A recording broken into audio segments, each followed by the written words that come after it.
Bonjour à tous et bienvenue sur le site apprendre-l'harmonica.com. Si vous êtes musicien amateur et que vous n'êtes pas encore très à l'aise avec le solfège, il vous est déjà sûrement arrivé de tomber nez à nez avec une partition sans savoir dans quelle tonalité elle était jouée. Pour résoudre ça, il existe bien sûr quelques combines, mais je vous ai préparé un outil très pratique disponible tout en bas de la page d'accueil, ici, tout en bas, ici. La bonne nouvelle, c'est que cet outil ne s'adresse pas uniquement aux harmonicistes, il est utile à tous les musiciens. C'est très simple. On va prendre une partition en exemple, donc la partition que vous avez sous les yeux, à gauche ici, les yeux noirs. On va regarder juste à côté de la clé de sol. C'est ce qu'on appelle l'armure, ou l'armature, ça porte deux noms. Et on va regarder combien il y a de dièse ou de bémol juste à côté de la clé de sol. Là, ici, il y en a un. Donc on va aller dans l'outil, sélectionner ici l'armure de la partition, et sélectionner un bémol. Ça nous donne déjà une première piste. Ensuite, on regarde le dernier accord du morceau.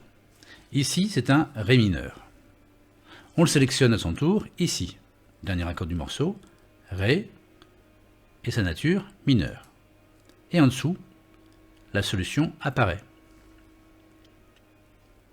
Deuxième exemple, la ballade nord-irlandaise. Là aussi, un bémol à la clé. Donc on garde la sélection du bémol à la clé, ici. Mais cette fois-ci, le dernier accord est un accord de Fa. Majeur. Donc je marque Fa, majeur. Et le morceau est donc en Fa majeur et non plus en Ré mineur. Pourtant, il y a toujours un bémol à la clé. Ce sont des tonalités qui sont dites relatives. Dernier exemple, une de mes compositions, qui date de quelques années maintenant. Nous avons deux bémols à la clé. Donc nous allons sélectionner ici, dans l'appli, deux bémols. Et nous regardons le dernier accord de la partition, qui est un si bémol majeur septième. Je sélectionne donc ici la dièse si bémol, c'est la même note. Ce sont des notes en harmonique, elles ne portent pas le même nom mais elles ont le même son. Donc si bémol majeur septième. Et si je descends, j'ai la solution.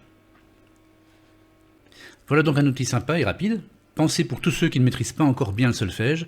Il permet de connaître la gamme du morceau, ici elle est indiquée, et donc de pouvoir jouer et improviser sereinement sur la grille d'accords. Amusez-vous bien!